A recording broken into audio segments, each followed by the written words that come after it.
Sejam muito bem-vindos a mais um podcast com a Lu Big. E hoje, um convidado mega especial, um amigo, irmão, um pastor que está revolucionando a internet aí, querido Thiago Candonga, seja muito bem-vindo. Obrigado, minha amiga, Prazer privilégio. enorme te receber aqui. Nós temos, estávamos conversando um pouquinho, Verdade. Quantas histórias. Né? Hoje o programa promete. Lu, muito obrigado, agradeço a Deus e a você pelo privilégio de estar aqui. Espero que seja bênção para nossas vidas e principalmente para as pessoas que estão ouvindo a gente. Será maravilhoso, Sem né? dúvida, amém. Nós temos muitos temas a abordar. Tenho certeza que vão ter muitos programas. Mas hoje eu gostaria de abordar um tema, né, o qual eu tenho trabalhado muito e você também, que é a fé. Sim. Né? O quanto a fé, ela move as nossas vidas, o quanto a fé nos tira de situações que muitas vezes aos nossos olhos humanos, literalmente, é o fim da linha. Verdade. Não tem mais jeito, acabou. É assim, Deus me leva, não Sim. tem mais o que fazer. E hoje nós vamos falar um pouquinho sobre isso. Você tem histórias tremendas para contar sobre a fé. E nós nos reencontramos há pouco tempo, né, Verdade. Thiago? Treinávamos juntos, Sim. né? Depois veio pandemia, tudo parou. E eu tive o privilégio de estar no seu evento, né? Os 3 Pilares, Sim. que parabéns. Foi Obrigado. um evento, assim, incrível, né? Primeiro de muitos. Primeiro de muitos, Deus Primeiro de quiser. muitos. Eu gostaria que você começar perguntando como que começou a tua história, né? A tua carreira, como que era lá a tua família? Você veio de uma família estabilizada, psicologicamente, financeiramente. Você nasceu em berço de ouro? Como que foi isso? Queria. Essa ascensão sua é porque você foi privilegiado em nascer em berço de ouro? Não fui. Como que foi isso, Thiago? Bom, Lu, minha história começa lá em Vila Velha, Espírito Santo, sou capixaba, e venho de um lar, de uma mãe separada, e o meu pai separou da minha mãe quando eu nasci, então eu cresci ali sem pai. Eu sou o terceiro de 4 irmãos. Desculpa, eu sou o quarto de 4 irmãos, mas 3 são vivos. A primeira filha da minha mãe faleceu, nasceu e já faleceu. Então, logo após eu e meu irmão, Ricardo, que é 9 anos mais velho do que eu, a minha irmã Paula, que é 6 anos mais velha do que eu, e eu, 6 anos depois, cheguei aí já no finalzinho ali do relacionamento dos meus pais, um período conturbado, mas graças a Deus sobrou amor para me fazer ali. E aí, então, passamos por muita dificuldade. Naquela época, minha mãe tem até a 4ª série, então não trabalhava, então tinha que cuidar de 3 filhos pequenos. O meu pai também, passando por grandes crises financeiras, de altos e baixos. Hora tinha muito dinheiro, hora não tinha. Enfim, deu o melhor que ele tinha naquele período, mas naquele período deixou muito a desejar. Então a gente passou muita dificuldade. Eu passei menos que meus irmãos, porque meus irmãos, sendo mais velhos, eles começaram a trabalhar muito cedo. Então meu irmão com 15 anos já começou a trabalhar, a minha irmã também, logo que fez 15, também já estava trabalhando, e eles puderam me provisionar em algumas coisas que eles não tiveram o privilégio de ter. Então passamos bastante dificuldades. Mas minha mãe sempre ali, cara, temente a Deus, orando, joelhinho no chão, com todas as suas limitações, sempre buscando, sempre nos ensinando a ser honesto, a servir a Deus. Nunca falou mal do meu pai, Uau, mesmo diante de tudo que ele isso fez ou deixou de fazer. Né? Demais. Faz uma diferença muito grande, Muito né? grande. Muitas mães, elas erram e pecam, né? Por sempre ali falar mal do Sim. pai. A criança já sofre com a ausência do pai. Exatamente isso. E aí tem uma mãe que acaba pintando um pouco mais aquele monstro, né? Que acabou por seus motivos, cada um tem seus motivos por ter abandonado. E isso causa traumas terríveis na vida de uma criança. Então, uma mãe sábia, né? Uma mãe de joelho, a oração de uma mãe de joelho. Nossa, Uau! eu falo que é mães de joelhos, filhos de pedra. Filhos de pé. Então, de fato, durante muitos anos, a oração da minha mãe nos sustentou. E aí a gente teve que correr atrás, né, Lu? Não tem berço de ouro, nada contra quem tem, um privilégio poder ter, mas não foi o privilégio que eu tive. Mas eu tive o privilégio de aprender a correr atrás desde cedo. Então, tive que correr atrás ali, fiz minha primeira faculdade, foi Educação Física, minha primeira formação em Educação Física, fiz na Federal do Espírito Santo, entrei com 17 anos, entrei bem novo, super novo. Terminei minha faculdade, trabalhei na área como personal, preparador físico de futebol de areia, que é muito forte lá no Espírito Santo. Mas aos 21 anos, ali no finalzinho da faculdade, foi quando eu entendi o evangelho de Jesus real, assim, sabe? Porque eu cresci na igreja, né? Fiquei um período fora ali, um período dos 16 aos 20, fiquei fora, trilhei caminhos bem chatos, né? Com bastante coisas ruins, mas com 20 para 21 anos ali eu entendi realmente o evangelho de Jesus, que eu falo que é muito além de uma religião, de uma placa, de um rótulo, de uma instituição. E como que foi esse despertar? Você teve algum impacto assim diretamente com Deus? Tive, Lu. Eu tive alguns impactos que foram o seguinte. O primeiro deles foi quando eu fui atropelado. Eu fui atropelado com mais 5 pessoas.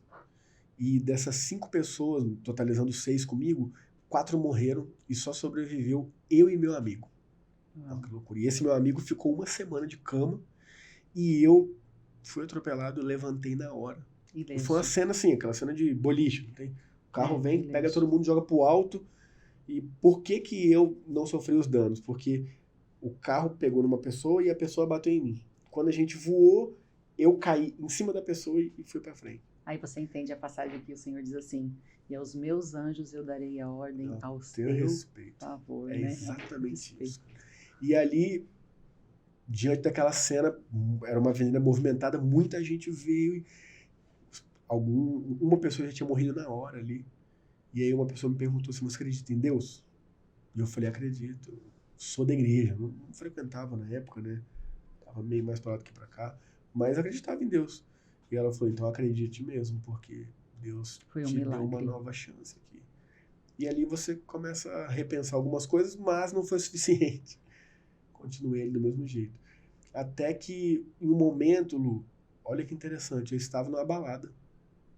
Estava drogado. Estava drogado. E perdi a consciência. E meus amigos, né? Amigos, me jogaram num canto lá e deixa aí até ele acordar. E aí, domingo, 9 horas da manhã, eu lembro que foi como um estralo, assim. Eu abri os olhos, cara, eu olhei. Eu lembro que eu olhei meu relógio, eu olhei 9 horas da manhã de domingo, o horário que eu ia pra igreja. E ali, cara, como se meus olhos fossem abertos, sabe? Comecei a olhar tudo ali acontecendo e algo falava dentro de mim, eu não te criei pra isso, cara. Meu Deus. Não te criei pra você destruir sua vida assim. Uau. E ali eu falei, cara, isso não é pra mim. Não me achei superior àquelas pessoas, muito pelo contrário. Eu senti um amor imenso de vê-las como eu, perdidas ali, buscando algo, sabe? Querendo se encontrar, querendo ter um momento de felicidade, querendo ter um momento de euforia, de alegria. E aí, utilizando de droga, utilizando de estímulos externos, enfim, tantas coisas, né, que a gente busca muitas vezes, querendo essa alegria. E ali eu olhei e falei, cara, não é nada disso. E ali eu saí, e ali foi, acredite, ali foi a verdadeira transformação. Porque como eu tinha experiência de igreja já há muito tempo, já tinha ido em muitos retiros, já tinha vivenciado tudo aquilo, fazia sentido para mim? Fazia. Mas viver aquela experiência com Deus num local completamente inapropriado, vamos colocar assim, né? Ninguém espera, isso não é tão comum. Né? Na igreja tudo certo, né? Você levanta a mão, você tem um louvor. Agora ali... tem um estímulo diferente, exato, né? Ali não, nada me levaria aquilo a não ser Deus. Então ali eu falei, cara, é Deus mesmo, é Deus. E ali começou então a verdadeira mudança de eu olhar os evangelhos de Jesus, ler a Bíblia, os princípios de Jesus e vê-los como algo prático realmente, não apenas que minha mãe me ensinou ou que aquele grupo ali vivenciava e eu, como de costume também, vivia. Não, ali eu falei, isso é real. Você se sentiu amado naquele momento? Muito. Por Deus? Muito. Né? Mesmo estando naquela situação, né? Mesmo tendo meio que virado as costas, né, para Deus e fazendo aquilo que não agradava o coração do Senhor, você se sentiu amado? Totalmente, totalmente. E aí eu me lembro da história do filho pródigo, não, que é uma história bíblica que eu mais amo, assim, que é aquele filho retornando para a casa do pai e o pai não fazendo nenhum julgamento, nenhum questionamento de cadê o dinheiro, o que você fez, com quem você andou, o que você usou ou deixou de usar, com quem você se envolveu. Não. O pai simplesmente o traz de volta, o abraça e define a sua identidade novamente de filho. Então ali eu vi Deus devolve a honra, né? cara, não te criei pra isso, sabe? Multiplique para Muitas isso. pessoas, eu vejo que elas se perdem, né? Quando elas erram e elas acham que Deus, ele não vai mais perdoar. Uhum. Poxa, eu estava tão bem, eu estava em Deus, e como que eu errei, como que eu caí? Assim como Davi, né? Davi era um homem Sim. segundo o coração de Deus, e quando ele peca, a palavra do Senhor diz que os ossos dele doíam, né? De Aham. tamanha culpa. Perfeito. E qual a diferença de Davi e Saul, né? Deus escolheu Saul para Sim, reinar, exatamente. mas Saul não se arrependeu. Exato. E Davi, ele se arrepende profundamente e Deus o perdoa Exato. e ali continua. Então muitas pessoas, eu vejo que elas deixam, né, de acreditar em Deus, de servir a Deus, e vivem uma vida de desgrameira, né? De Sim. desgraceira, por não ter humildade, um coração arrependido de falar, eu errei, Sim. eu pequei. E por terem construído um Deus que não é o Deus que Jesus revela, né? É um Deus que não é misericordioso, porque eu acho engraçado quando as pessoas falam assim, Deus é amor, mas também é justiça. Eu falo, não existe mas. Deus é amor e justiça. Sim. Não é mas. Porque normalmente as pessoas usam isso para dizer, tipo assim, Deus é amor, mas é justiça. Você fica errando aí, mas você vai ver que Deus vai te punir. Eu falo, nossa, mas quando eu olho para Jesus, que é a revelação máxima, pelo menos nós somos cristãos, né? A gente não é judeu. Quando é um judeu falando, eu até entendo. Eu falo, tá, ele não entende a figura do Cristo como a máxima revelação. Agora, eu que sou cristão, eu entendo que quando Jesus diz, Felipe, quem vê o Pai vê a mim, porque eu e o Pai somos um, ali ele está mostrando que ele é a máxima revelação. Sim. Ele é a expressão exata do ser de Deus. E quando a gente olha e analisa tudo que Jesus apresenta para nós, a gente não vê aquela concepção que muitas vezes existia no Antigo Testamento, que é uma concepção de um Deus julgador, de um Deus que vai castigar, que vai reprimir. Eu falo, não, eu olho em Jesus e eu vejo, por exemplo, em João 3,17, que é a continuação de um dos textos mais conhecidos, que é João 3,16. Porque Deus amou o mundo de tal maneira que deu o seu Filho unigênito para que todo aquele que nele crê não pereça, mas tenha a vida eterna. Aí no 17 ele diz, eu vim ao mundo não para julgar o mundo, eu vim ao mundo para salvar o mundo. Quem não crê em mim já está se condenando. Sim. Ou seja, se Deus, quando vem aqui na Terra, não vem para julgar, mas vem para salvar, de onde que as pessoas tiram que Deus é amor, mas também é justiça? Não, ele é amor e justiça. É uma autopunição, né? É uma autoculpa, né? Exatamente. É uma auto... E eu entendo assim, quando a pessoa até se esconde, talvez, na maioria das vezes, inconscientemente, não é nem conscientemente, ela acaba anulando o sacrifício de Jesus na cruz. Ela anula. Perfeito. Não, o que você fez lá para mim não faz sentido, porque não foi suficiente. Não foi suficiente. Eu errei, eu vou ficar me culpando, eu mereço pagar por isso, e fica naquela autoculpa, né? Se mutilando dia após dia. Exatamente isso. Nas mentorias, a maior queixa que eu tenho, por incrível que pareça, é que a pessoa ela não tem tanta dificuldade em perdoar, mas em se perdoar. É verdade. Não, eu não me perdoo por ter feito isso, eu não me perdoo por ter feito aquilo. Não, peraí, então você está anulando o que Jesus fez? Perfeito. Poxa, ele veio para isso mesmo, para ligar esse abismo, né? Para a redenção dos pecados. Exatamente. É o que a palavra diz, que as misericórdias do Senhor se renovam a cada manhã. Então, é de fato isso, né? E quem não erra? Quem não erra, exatamente. O que o apóstolo Paulo nos mostra é que Jesus Cristo veio ao mundo morrer pelos pecadores, dos quais eu sou o maior. Então, Paulo me ensina que o maior pecador que eu conheço deve ser eu mesmo. Sim. Porque eu conheço todos os meus pecados, e nem todos, mas eu não conheço os seus. Sim. Então, se alguém me perguntar, quem é o maior pecador que você conhece? A minha resposta tem que ser eu. Sim. Porque eu conheço meus pecados que ninguém conhece. Aqueles pensamentos que eu tenho que ninguém sabe. Eu sei. Entende? Eu sei. Então, por isso, eu preciso sempre viver no que você falou, Lu. Para mim, são princípios de uma palavra no grego que vem da mesma raiz, que é o princípio da humildade e da humilhação. Sim. A humildade, quando a gente analisa ali exegeticamente a Bíblia, é reconhecer que você precisa de. Sim. Então, quando eu reconheço que eu preciso eu preciso de ajuda, isso é humildade. Eu preciso de aprender mais, isso é humildade. Eu preciso de pedir perdão, isso é humildade. E a humilhação é o reconhecimento de que faltou com. Então eu me humilho quando eu vou até você e falo, Lu, me perdoe porque eu faltei com você nisso, ou eu fui ignorante com você, eu faltei com a educação. Isso é se humilhar. Só que há pessoas que normalmente, da forma que a gente aprendeu, humilhação é o quê? É eu ir chorando até você. Ah lá, o Se colocar Candonga tá embaixo, se humilhando. né? Só que repara como há muitas posturas de choro que não tem nada a ver com humilhação. Eu vou chorando até você e falo assim, ah, Lu, me perdoa, Lu, mas aqui, eu só errei porque você... Isso não é humilhação. Não. Mas quem olha de fora, vê chorando, vê eu ajoelhado no seu pé, acha que eu tô me humilhando. Exato. E não, porque se não há reconhecimento de que eu faltei com... Porque quando eu digo eu errei com você porque você...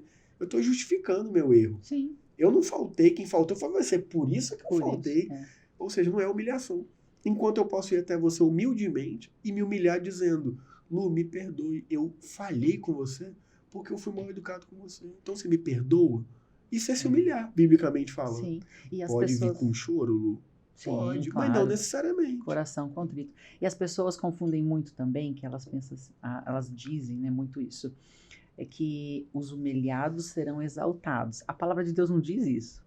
A palavra de Deus diz, se você se humilhar, Exatamente. você será exaltado. Os que se humilham, Perfeito. né? Serão Porque exaltados. quando você fala assim, os que serão humilhados serão exaltados, você já está pensando, não, peraí, me humilhou, então vai ter que assistir minha vitória agora. É uma coisa assim. Não. A palavra de Deus é assim, os humilhados, quer dizer, quando você se colocar numa posição de humilhação. De humilhação, de humildade, de reconhecimento. Exato. É o que aconteceu lá com Josué e Caleb, né? Perfeito. 12 espias olhando.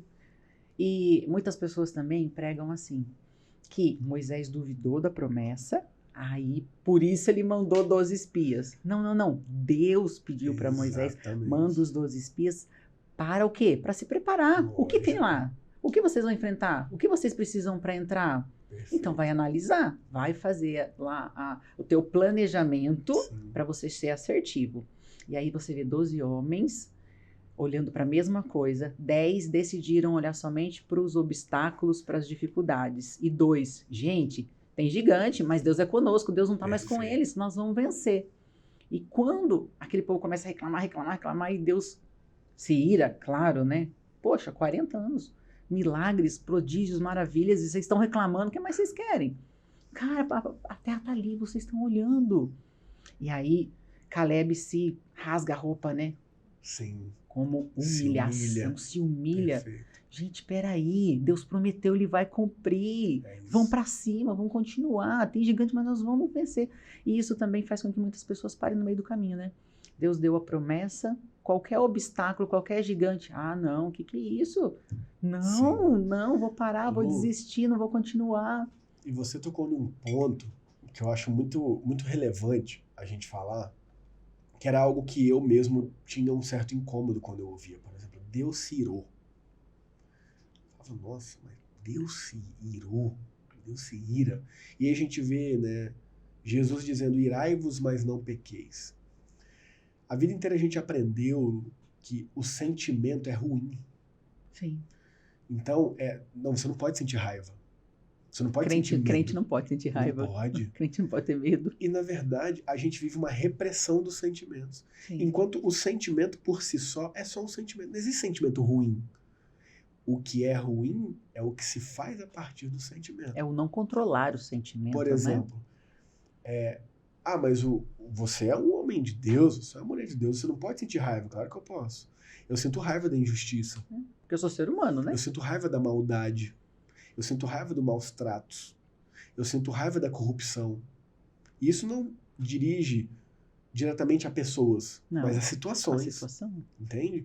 Então, o sentimento é só um sentimento. Agora, eu não posso ser estúpido porque eu estou com raiva. Sim. Eu não posso ser mal educado porque eu estou com raiva. Sim. Então, falta esse entendimento. Quando eu entendi isso na questão da gestão da emoção, de entender e perceber os sentimentos e se colocar como um agente deles, ou seja, perceba o sentimento, reflita sobre ele e não deixe que ele te domine. Sim. É um princípio que Deus deu, inclusive, para Caim. É.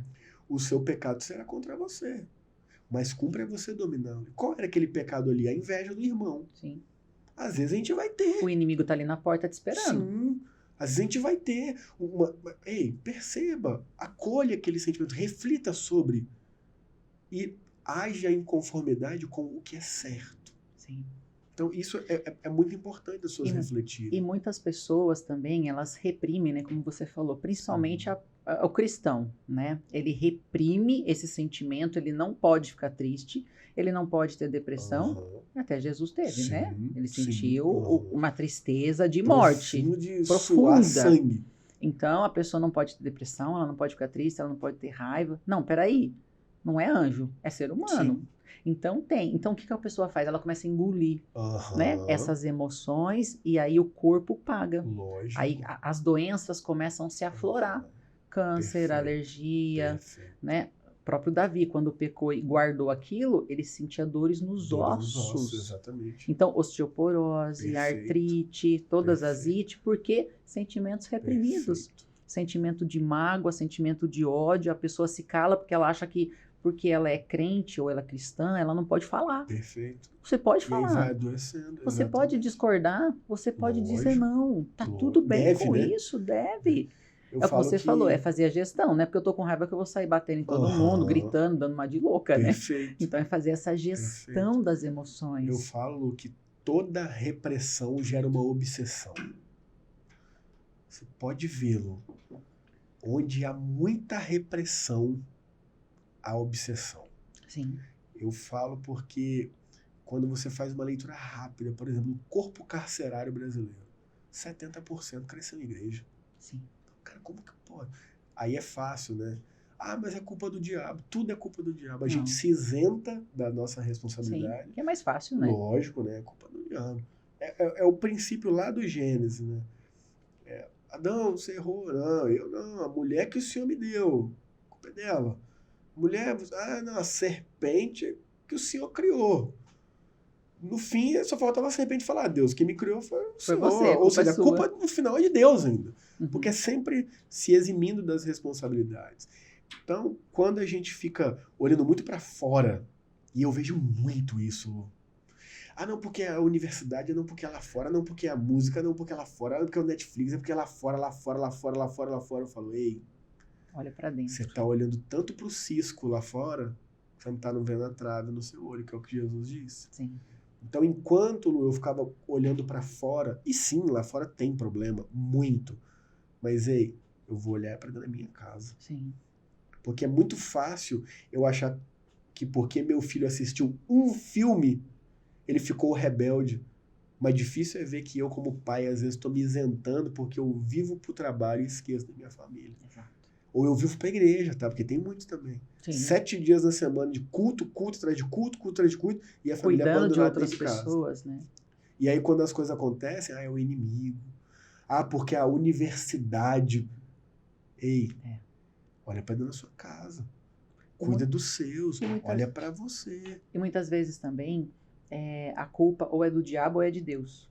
Eu falo por mim, né? Pandemia... Passei pela segunda falência, 8 meses em casa, as contas chegando, e eu ali orando, morrendo de orar, porque eu só ficava dentro de casa orando, jejuando, Deus, por que isso, por que isso, por que isso? Quando eu parei de falar por quê, eu falei para quê, e o que eu preciso fazer, a chave virou, porque eu falei, peraí. Aí veio muito forte a palavra, né, quando Moisés estava diante do Mar Vermelho, que ele estava orando, e Deus, o que você está fazendo? Eu imagino Moisés. Como assim que eu estou fazendo? Deus, olha aonde o Senhor me trouxe, não tenho o que eu fazer, eu só tenho que orar. Ei, marcha. É isso. Marcha. E quantos cristãos, né, estagnados, com uma vida escassa, passando dificuldades financeiras no casamento, orando para o marido mudar, para o filho mudar, para a economia mudar, porque esse, por aquele, a pessoa não se mexe. Eu era essa pessoa, Lu. Eu era essa pessoa. Eu desenvolvi uma depressão porque eu não estava dormindo direito, não estava me exercitando e não estava me alimentando bem. Então, isso, consequentemente, gerou em mim uma depressão, gerou um desgaste. Se você não descansa, se você não come... Foi uma depressão física, né? Não foi uma depressão mental. Não, foi algo físico mesmo, que logicamente influenciava também na minha mente, porque existe ali uma ligação. Mas carro-chefe Fator foi principal. isso. O fator principal foi essa falta de cuidado comigo mesmo. E eu lembro que E olha que incrível, né? Você, professor de educação física, cuidando de atletas, pastor, e eu olhava e falava, Deus, me cura disso, não pode. Porque olha a minha cabeça, Lu. Passei fome quando era criança, passei um monte de dificuldade, nunca tive depressão. Agora, poxa, casado com um filho, pastor, as contas em dia, carrinho, como que pode um negócio desse? Fica doido. Não é possível. E aí eu orava, e eu jejuava, e eu fazia o que fosse. Deus me cura da depressão. E sabe o que eu aprendi, Lu? Que Deus não queria me curar da depressão. Ele queria me curar de um estilo de vida que me gerava depressão. Porque imagina que se ele me curasse ali, orei, curou. Eu continuaria com o mesmo estilo de vida. O que aconteceria? Depressão novamente. Orei, curou. Mesmo estilo de vida, depressão novamente. Orei, curou. Morro. 40 anos, estou morto. Porque daí você vive só o plano espiritual. Perfeito. Né? Esquece que está no mundo natural. É o que muitos cristãos, eles esquecem, né? Que não são anjos. Sim. A oração, ela é primordial, jejum, Lógico, leitura da palavra. Primordial, base. Mas existe todas as atitudes humanas, porque nós vivemos em um mundo humano, né? Perfeito. Matéria, carne, né? Cuidar do corpo. Perfeito. Quantas pessoas, né? Aí, novas, jovens, né? Com infartos, diabetes, colesterol. Por quê? Se preocupou com o espiritual, mas esqueceu do físico. E sabe o que eu ouço dessas pessoas? Mas Deus, por quê? Por que eu tô com essa diabetes? O traficante lá não tem. Aí eu falo, mas vamos analisar. O traficante lá, na área espiritual, ele tá bem defasado. Mas na área física, joga bola. Ele tá correndo de polícia, pula muro e corre de cima e embaixo e joga, e come e se exercita. E ele não desenvolveu diabetes. Sim. E você, nessa área que não tá cuidando, desenvolveu. Mas a gente acha que é só o espiritual. E aí, mas se eu vou à igreja todo domingo, eu dou o dízimo, como que pode ter um câncer? Mas como tá a sua alimentação? Como tá o seu estilo de vida? Como? Como estão suas emoções? Como estão suas emoções? Dentro, como é que tá aí dentro, né? E eu não entendia isso, Lu. Por isso que surgiu 3 pilares. Lu. Justamente isso, espiritualidade, saúde e finanças. Lógico, são muito mais de 3 pilares na vida. Mas eu quis dar uma ênfase nesses 3 que nos norteiam de forma tão grande. Que é a espiritualidade, a nossa saúde, que se a gente não tiver saúde a gente morre, e finanças, que tudo nessa vida a gente paga com dinheiro. Sim. Lógico, naquilo que cabe o dinheiro. Não dá pra ir no supermercado, passar o carrinho e falar, vem cá, te dar um abraço. Não dá. Quer pagar com amor? Pô, você fala, não, mas o amor é mais importante. Eu falo, lógico que é mais importante, naquilo que ele é importante. Sim. Mas eu não pago a escola do meu filho dando um abraço na diretora e orando pela vida dela. É ali, ó. Eu não vou lá no supermercado e, eu vou orar por você. Não, é o dinheiro. Então, a vida inteira, Lu, eu negligenciei, por exemplo, essa área do dinheiro. A vida inteira eu falei, sabe o que, Lu? Dinheiro não é importante, o que importa é ser feliz. Eu falava isso também. Sempre fui feliz e nunca tive nada. Eu nunca tive dinheiro. Até ganhava, mas ele, entrava e saía. Sumia, escorria pelos dedos. Quanto a crença de escassez rege a nossa vida. Eu tinha isso também, eu fiz o curso, Criação de Riquezas com Paulo Vieira, que eu falei, também. Meu Deus! Mudou minha vida esse curso. Eu vivia falando pra minha filha, dinheiro não dá em árvore, você tá pensando o quê? Eu falei, que crença de escassez, meu Deus! Crença de escassez. Quantas crenças nós carregamos, né? Pelo que nós ouvimos, vimos e sentimos, Sim, como você disse, passou muita necessidade. Então, quando você começa a ter o básico, você acha tá bom. Tá não, ótimo, já né? tá ótimo, não preciso mais do que isso. Tá maravilhoso. Para quem já passou fome, e aí as pessoas elas se contentam, conformam com aquele básico do básico e esquecem que são filhos de um Deus que é dono do ouro, da prata. Sim. E que nos prometeu que nós viveremos como reis e rainhas todos os dias da nossa vida. É para essa terra, é para esse momento. E Luiz, sabe o que eu falo? Eu não vejo problema nenhum quando a pessoa ela tem ali o básico, mas ela tá feliz. Sim. A esposa tá feliz, os filhos estão felizes. Está vivendo em plenitude? Perfeito. É porque o sonho de um é diferente do outro. Isso, perfeito. Não é? Não tem problema nenhum. O problema é que eu era essa pessoa que vivia falando que passei fome, agora eu tenho um carro. Mas eu vivia reclamando que eu não tinha dinheiro. Eu vivia morrendo de dor de cotovelo, que os meus amigos no final do ano iam viajar, iam pra Disney, e eu não tinha dinheiro. Eu vivia me corroendo por dentro, porque eu via meus amigos trocando de carro, e eu não podia, sabe? Então não é que eu estava satisfeito em ter pouco. Não, eu não estava. Mas eu ficava assim, né? Mas dinheiro não é importante. Não, o que importa é ser feliz. Mas eu era doido para ter o que eles tinham. Entendeu? E mais, às vezes eu tava tranquilo mesmo. Mas a minha esposa e os meus filhos não. E aí era muito egoísta da minha parte falar, mas eu passei fome e hoje meus filhos têm um pouquinho para comer. E a minha esposa fala, tudo bem, você passou. Eu não. E nós temos capacidade para ter mais. E qual o problema nisso? Qual o problema nisso? E já está tudo liberado, né? Está tudo disponível. Exatamente. Todas as bênçãos do Senhor já estão disponíveis. É só acessar. Lui, como é que acessa? Eliminando essas porcarias dessas crenças limitantes. Muito isso. E uma outra forma também, né, Lu? Se capacitando, né? Exatamente. Porque a gente recebe na medida da nossa capacitação. Aí entra no natural. Né? Ok, você tem orado, você é dizimista fiel, né? Eu ministro muito sobre prosperidade e tenho levado isso muito para as igrejas que eu ministro. Por quê? Você está posicionado? Você é perito no que você faz? Você tira o uau dos seus clientes? Sim. Você está pronto para sentar nas mesas que Deus já preparou para você? Isso. Quando a oportunidade chegar, você vai agarrar? Ou você vai deixar passar?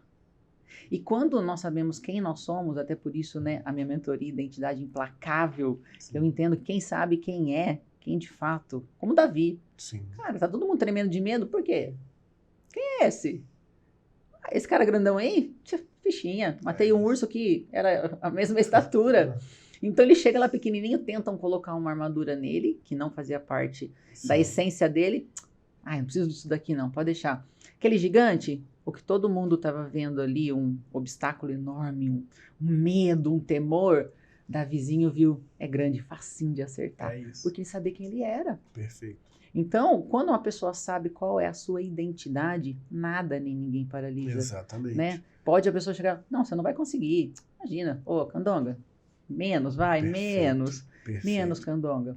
E aí as escamas dos olhos vão saindo. Até por isso, né, minha logo de águia. Porque quando as escamas dos olhos saem, nós nos reconhecemos como uma águia. Perfeito. Resiliência. Eu acho isso demais, Lu. Sabe por quê? Porque quem entende sua própria identidade para de viver esperando o elogio dos outros. Para de viver querendo agradar os outros. E para de viver o que o outro quer que a gente viva, né? Exatamente isso. Por quê? Eu gosto de uma frase que diz assim, quem é motivado por elogios é parado por críticas. Sim. E a vida inteira eu fui essa pessoa. A vida inteira eu esperei tapinha nas costas, a vida inteira eu esperei a aprovação das pessoas, a vida inteira eu passava dos meus limites para servir o outro, não por amor ao outro, mas para o outro falar, o pastor Candonga foi na minha casa 3 horas da manhã, que eu não precisei. O pastor largou a família lá para vir fazer o enterro do meu bisavô. Então, sabe quando eu vou fazer isso hoje? Nunca. Sabe por quê?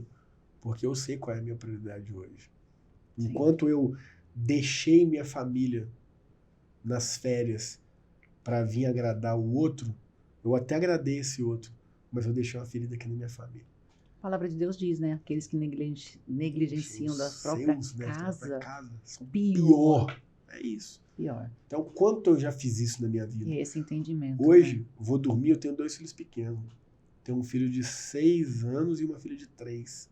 Você sabe quanto que eu vou sair de madrugada para deixá-los em casa para resolver algo de alguém? Nunca. Porque meu celular de madrugada está no modo avião. Porque de madrugada eu estou protegendo a minha família dentro da minha casa. Exato. Sabe? Pastor, mas... Irmão, existe um Deus sobre a sua vida e não sou eu. Enquanto eu tentei ser esse Deus, eu não consegui nem suprimir a expectativa das pessoas e nem ser bênção dentro da minha casa. Quando eu entendi minha identidade em Jesus, realmente, eu sou filho de Deus, eu ouço muito, Lu, e eu entendo que as pessoas falam como força de expressão, mas eu não uso mais. Ah, eu sou servo de Deus, eu não sou servo de Deus. Amigo. Eu sou amigo de Deus, sou filho de Deus. João 15:15. João 15:15. Eu não vos chamo servos, vos chamo de amigos. Por quê? Porque o servo não sabe o que seu Senhor faz. E eu vos revelei todas as coisas. Mas Ah, o eu amigo sirvo a sabe. Deus, eu sirvo a Deus. Fica com essa mentalidade de servo, mentalidade de escravo. É a mentalidade do filho mais velho, do filho pródigo. A vida inteira eu te servi como escravo e o Senhor não me deu um cabrito para festejar com meus amigos. Aí o pai responde, você está sempre comigo, o que é meu é seu. Ou seja, Não quer um entendeu cabrito? isso ainda? Pega, meu irmão. Não Vai pra entendeu, cima, né? entendeu? Mas não, é sempre aquela mentalidade, você falou, ai Deus, me cura da depressão, me cura da depressão. E Deus falando comigo, vai pra academia, Levanta. vai se alimentar melhor, Às vezes vai dormir direito. Às vezes eu brinco. Falo, ó, bora, levanta essa bunda gorda da cadeira Sim, e vamos fazer o que precisa ser vamos feito. pra cima, entendeu? Mas não, eu tô aqui pedindo e Deus não me abençoa. Meu irmão, Deus tá falando, já é seu, você é meu filho, está sempre comigo. Pega, vai se capacitar, vai aprender. Sai dessa inércia, sai dessa arrogância. Lu, eu li um livro, né? Eu tô lendo pela segunda vez. Chama O Segredo Judaico da Resolução de Problemas. Nesse livro, ele fala sobre a importância da valorização da ignorância. Como assim? A ignorância não é a ignorância de ser mal educado, não, é a ignorância do não saber. Não saber. Porque quando você se vê como ignorante, você se põe a aprender. Sim. Sabe por que eu demorei anos, Lu, para estudar inteligência emocional, para estudar desenvolvimento pessoal? Porque eu me achava bom demais para essas coisas. Coach? Há 5 anos atrás, se eu recebesse seu convite, Lu, eu falei, eu vou nada? Não, coach. Não é coach. Por quê? Não reconhecia minha própria ignorância, me achava o bonzão, me achava o sabe-tudo. E o que eu aprendi, eu não sou o sabe-tudo, hoje eu sou o aprende-tudo. Então, tudo eu vou aprender e eu vou reter aquilo que é, sim, que é bom. Aquilo que faz sentido pra mim. Mas hoje eu valorizo a minha ignorância. Quando alguém fala tal coisa, eu falo, irmão, eu não conheço. E tudo bem não conhecer. Legal, você gostou? Deixa eu ver. Não me interfere em amar a Deus e amar ao próximo. Então tá valendo. Que esse é Não fere princípio, minha regra máxima, é o princípio de Jesus na minha vida. Ele resumiu tudo, em amar a Deus e no próximo. Se fizer isso, você cumpre a lei e os profetas. Não me impede de amar a Deus e amar ao próximo. Vou aprender. Ah, pra mim não fez sentido. Mas eu fui lá. Eu fui ver em loco. Ou então não tenho opinião, meu irmão. Não tenho opinião, não sei. Antes não, nem conhecia. É o famoso, não conheço o livro, nunca li, mas não gosto. Não gostei. É o pré. Então, hoje eu valorizo muito a minha ignorância, sabe? A palavra do Senhor saber. diz, né? O meu povo peca por falta de conhecimento, perece por falta de conhecimento. Conhecereis a verdade vos libertará. É isso. É sobre a verdade. É isso. É sobre sair da imposição, sair da caixinha, sair daquele quadrado. Não, peraí. Deixa eu expandir a minha mente. Eu tive uma expansão de mente, assim, surreal, de um ano pra cá, quando eu encontrei a inteligência emocional. Eu falei, meu Deus, por que eu não conheci isso antes? Sim, demais, né? Quantas coisas nós teríamos evitado se conhecesse, se soubesse, né? Mas, e aí lá, depois você teve esse start, né, que Deus foi lá, carinhosamente pegou e falou, filho, essa vida não é pra você não, vem pra cá, vai que eu tenho planos muito maiores pra você. Como foi sua jornada depois disso? Aí, Lu, continuei, né, me formei na educação física, trabalhei, estava muito bem posicionado na minha área lá no Espírito Santo, mas eu sentia vontade de ir mais profundo no conhecimento da palavra e no ensino. Sempre me comuniquei bem com as pessoas, sempre fui uma pessoa comunicativa. E aí aquilo que você vive e que é bom, você quer compartilhar com as pessoas. Então eu compartilhava muito sobre Jesus, falava de forma natural, como eu sou. Eu sou essa pessoa aqui. Tem gente que olha e não gosta, acha porque eu sou pastor, eu sou tatuado, eu sou meio informal, tem gente que não gosta, tudo certo. Mas tem muita gente que se identifica. Sim. E tá tudo certo também. Então sempre fui essa pessoa. E via a necessidade de me aprofundar mais até que surgiu uma oportunidade de eu ser missionário. Eu ia para a África. Me dispus aí, deixei tudo, ia para o Sudão. Ia ficar lá 1 ano, de 6 meses a 1 ano. Teve uma guerra civil, fechou o país, não fui. Tudo bem, continuei ali na minha área, trabalhando, mas essa vontade crescia cada vez mais até que eu fui conversar com a liderança da minha igreja, a igreja que eu fiz parte da minha vida inteira lá no Espírito Santo. E aí falei com eles que eu tinha vontade de me aprofundar ainda mais, o que eles poderiam me aconselhar, porque eu estava pensando em estudar para ser um pastor, para ensinar mais as pessoas, literalmente ter uma formação e poder me aprofundar nisso, né? E eles só estavam esperando, né?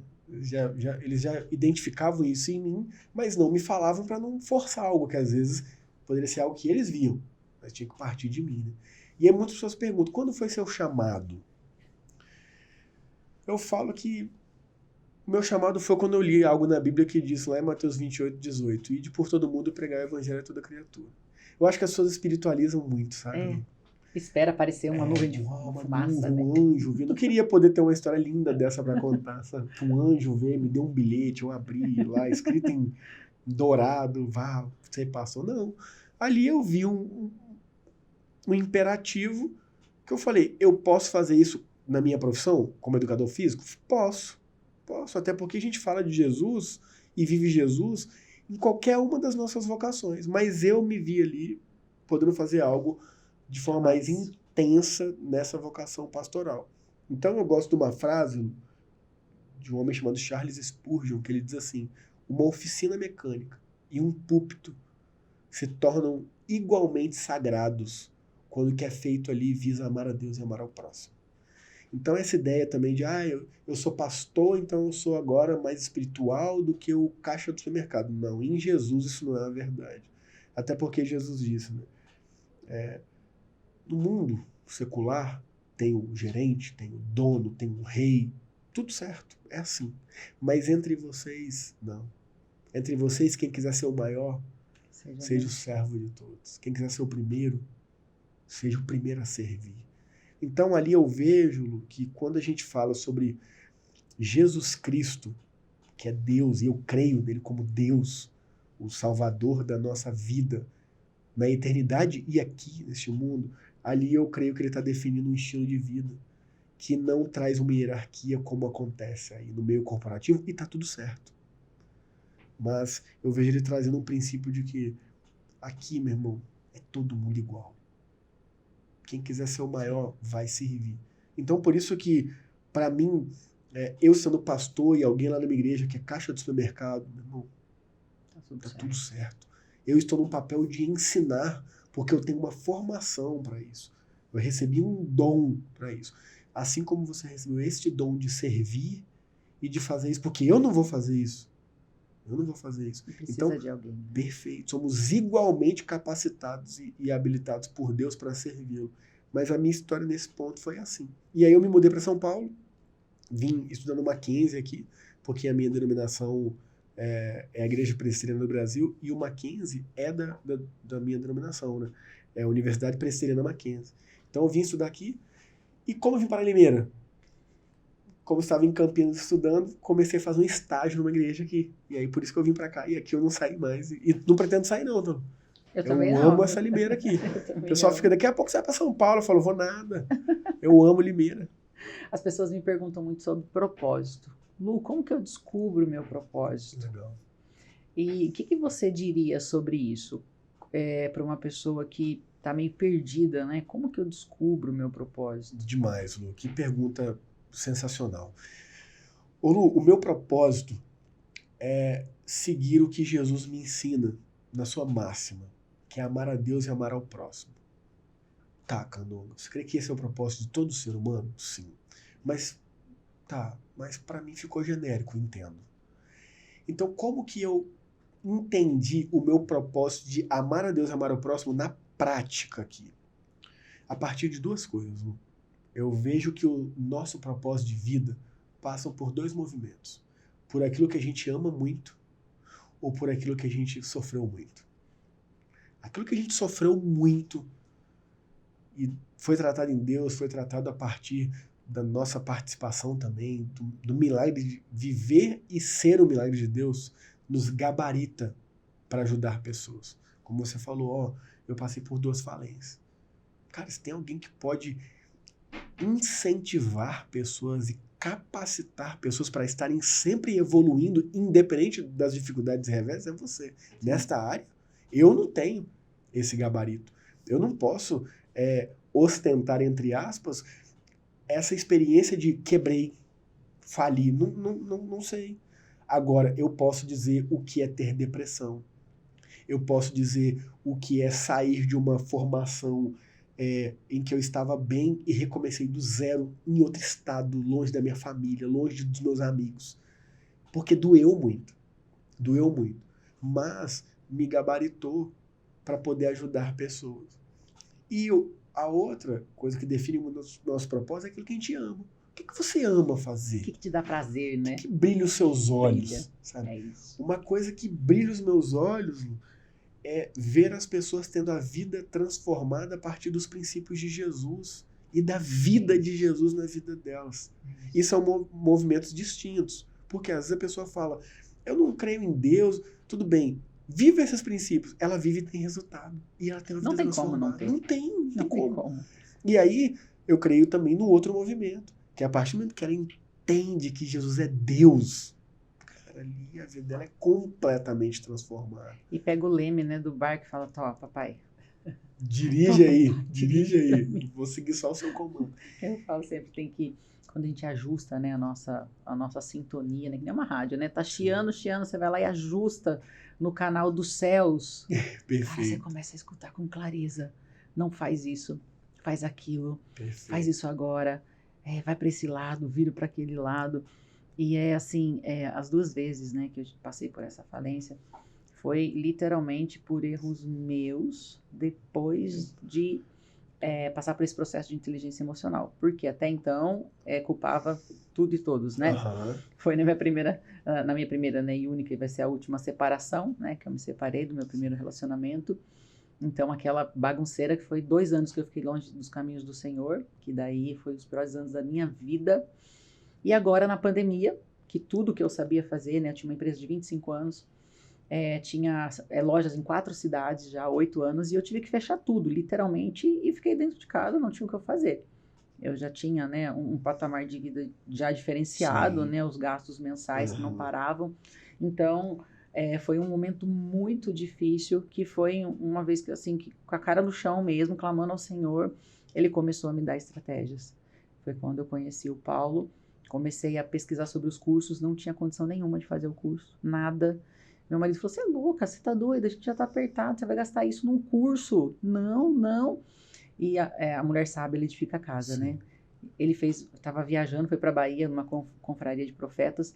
Eu peguei ele no cansaço, 2 dias sem dormir. Amor, eu quero muito, isso vai mudar a nossa vida, amor. A hora que chegar eu vejo, não, amor, é hoje, tem que ser hoje. E eu fui ali no cansaço dele para eu conseguir liberar. Não, pode ir no cartão. Passei o cartão lá em 12 vezes o meu primeiro curso. E ali que a chave virou. E Deus foi conduzindo todas as coisas. E o Senhor agora tem me dado 10, 100 vezes mais do que o que eu tinha e do que eu imaginava que era meu tudo. Que a minha empresa de 25 anos, eu achava que era meu tudo. Eu ajudava pessoas financeiramente. Cesta básica, uma conta de luz, ali um aluguel. E aquilo me dava muito prazer, então eu achava, não, Deus está me prosperando para eu poder ajudar.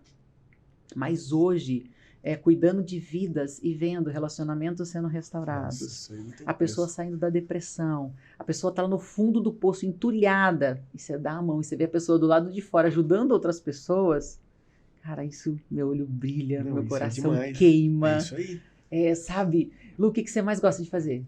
Ajudar vidas, cuidar de vidas, transformar vidas, restaurar vidas.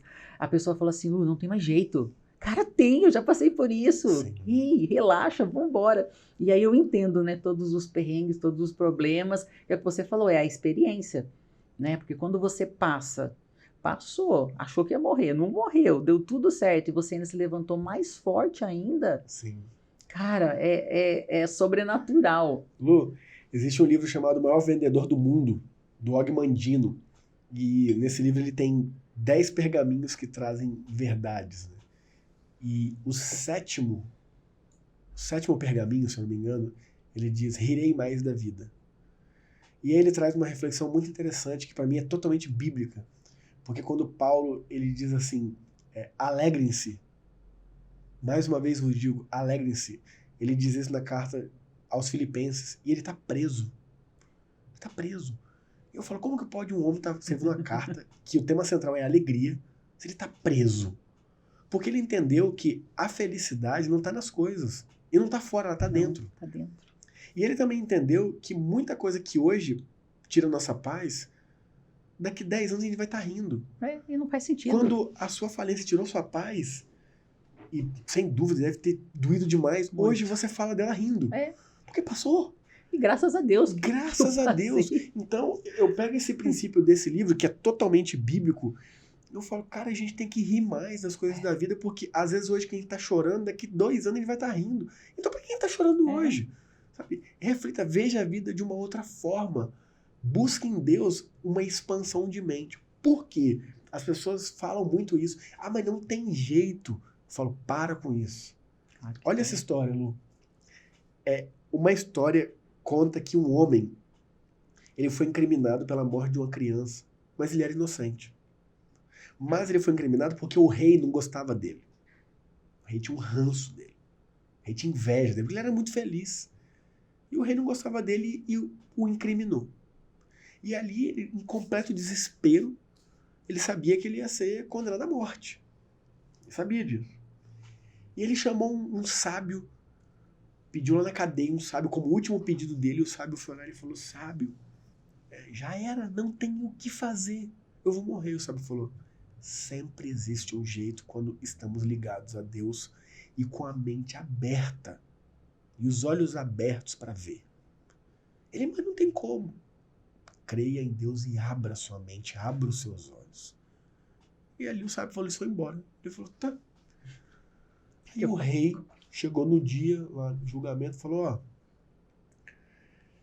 já que você fala que é inocente, mas as provas, entre aspas, as provas indicam que você é culpado, eu vou colocar a justiça para Deus. Eu vou escrever aqui em 2 bilhetes, culpado em um e inocente em outro. O que você escolher será a sua sentença. Só que o rei, obviamente, escreveu culpado nos dois. E aí foi diante dele uma bandeja com os 2 bilhetes. Para qualquer pessoa que você pergunte, vai dizer qual a chance dele ser inocentado? 0. Porque se fosse honesto, seria 50%. Sim. Mas não, os 2 são escritos culpados.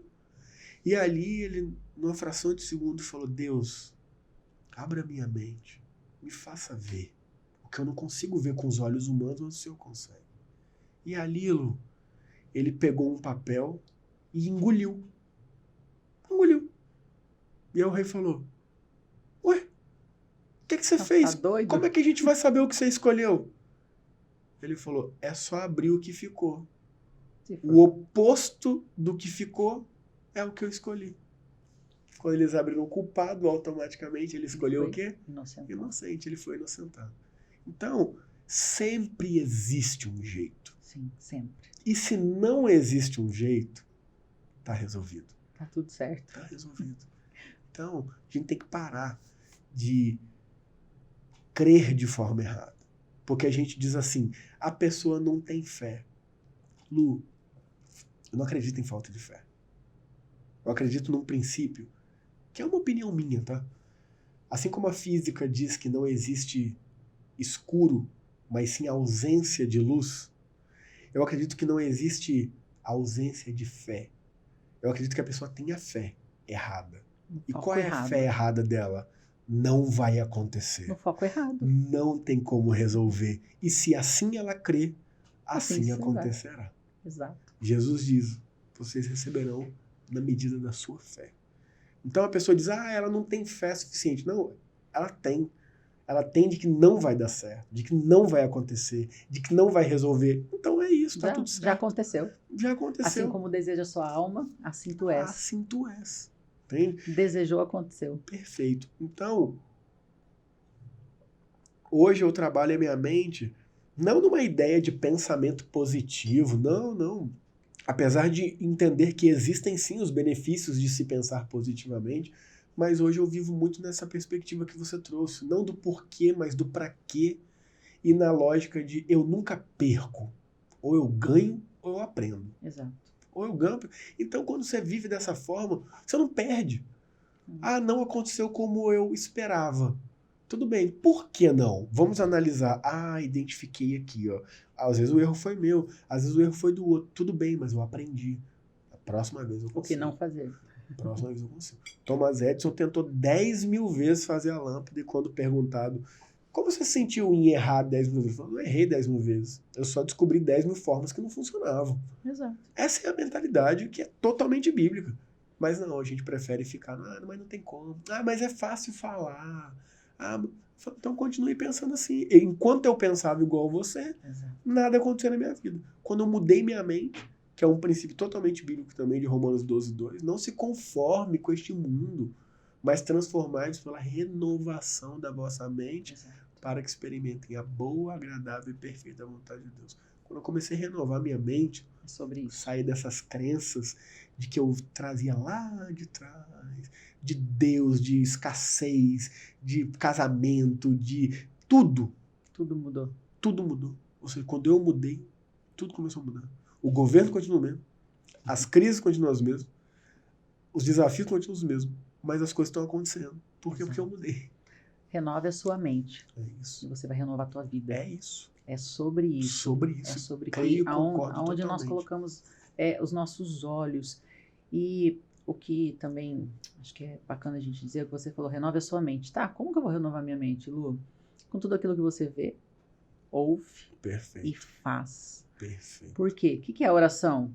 Orar e agir. E agir. Orar e agir.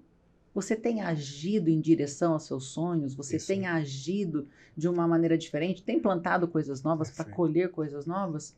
Ou não? Você continua culpando todo mundo? E claro que nada vai mudar, as coisas Sim. não mudam. Perfeito. E você falou sobre... Eu assisti uma live sua esses dias, eu chorei com você na live. Falou sobre a tua filha, Sim. né? Eu gostaria que você trouxesse aqui... Tá com muito frio aí? Quer que eu abaixe? Não, tá Não, tranquilo. que você trouxesse novamente o que aconteceu com a tua filha, porque eu tive algo, né, com a minha filha, que eu gostaria até de trazer, porque as pessoas se identificam muito com os nossos testemunhos, e eu creio que eu não Sim. passei por aquela experiência à toa, Sim. tem um porquê. Então eu gostaria que você compartilhasse, né, como que foi essa experiência com a tua filha, o que te levou a virar a chave naquele hospital com aquilo que Sim. aconteceu. Boa história, é uma história que marcou, eu acho que foi uma das maiores lições que eu tive na minha vida, Lu. Em maio de 2022, ano passado, a minha filha estava tossindo, como tava esses dias aí. Mudança de tempo e tal.